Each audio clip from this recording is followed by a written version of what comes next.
This tutorial details the upper schedule, also known as the Day View schedule, located on the Schedule tab. In this tutorial, you'll learn how to navigate with the green arrows and calendar, use the scroll bar and magnification icon, understand the schedule bubble, drag and drop scheduling, edit an appointment, cancel an appointment. The upper schedule is designed to show a detailed view of a single day. The Preferences link allows you to adjust the size of the daily schedule to your personal taste. See the Preferences link tutorial for more information. To navigate the upper schedule forward and backward a day, use the green arrow buttons here, or click on the calendar icon to make larger jumps. This orange bar on the side is a scroll bar. Use it to move the view up and down. To magnify the whole day and remove the need for the scroll bar, click this icon. Notice how everything shrinks and the scroll bar disappears.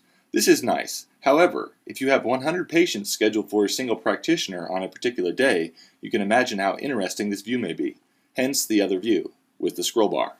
As discussed in the overview of the Schedule tab, the primary tool for scheduling a patient is the Schedule balloon. You can get to the Schedule balloon from several places in the system, basically wherever you see this icon, the schedule icon for this patient. However, this is the most time-consuming way to schedule a patient, because you have to select many of these items directly. For example, you need to determine the date, visit type, offering, practitioner, and time. Note, green denotes an available time block for scheduling, and gray means the practitioner is not available for scheduling appointments at this time. So, if you drag and drop this patient into the green area of the upper schedule in a specific practitioner's area during a specific time from either the patient search box or from the patient queue, this action will predetermine most of the selections for you. The date matches the date of the day on which you drop them, the practitioner matches the one on the schedule where you dropped them, and the time was determined by which block you dropped them into. You can select the optional visit type and select the offering, which does two things. It will show why the patient is coming in and how much time should be blocked off for the visit. Finally, schedule the patient. Notice, there are 3 patients concurrently scheduled for a single block of time. This is a setting that the practitioner can determine for themselves during the system setup phase, and will be detailed in a different tutorial concerning system setup. I can do several things with these little blocks that represent a patient appointment. I can drag and drop the appointment to change the time of the appointment. I can drag and drop them to a different practitioner.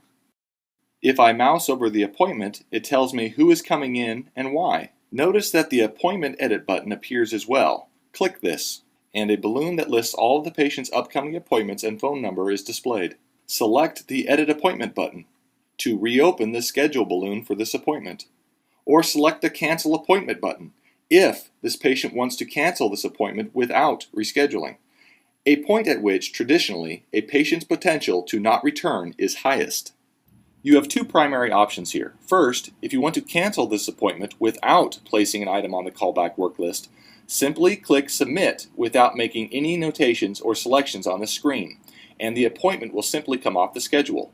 You'll want to do this if they already have another appointment scheduled in the near future.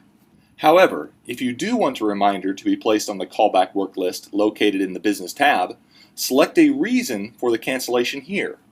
Then select a type from this list. Normally, it will be a scheduling issue. However, sometimes it may be a billing issue or even a treatment issue. Selecting the type will more accurately define who should be making the callback. Finally, you can add a note to this callback by entering it here. Click Submit and the appointment will come off of the schedule. And an item that directs your staff to call this patient back is listed here. See the callback tutorial for details. If a patient fails to show up for their appointment, which the system automatically determines if the patient isn't checked into the office within 15 minutes of the scheduled time, patient check-in will be covered in the patient queue follow-on tutorial. The appointment will turn red on the upper schedule to signify a no-show. And a callback item on the callback work list is automatically generated to notify your staff to contact this patient for rescheduling of their missed appointment. We will cover visit type and power scheduler in a follow-on tutorial. Before we cover those advanced features, I want to show you the lower schedule, known as the week view, and the patient queue in follow-on tutorials.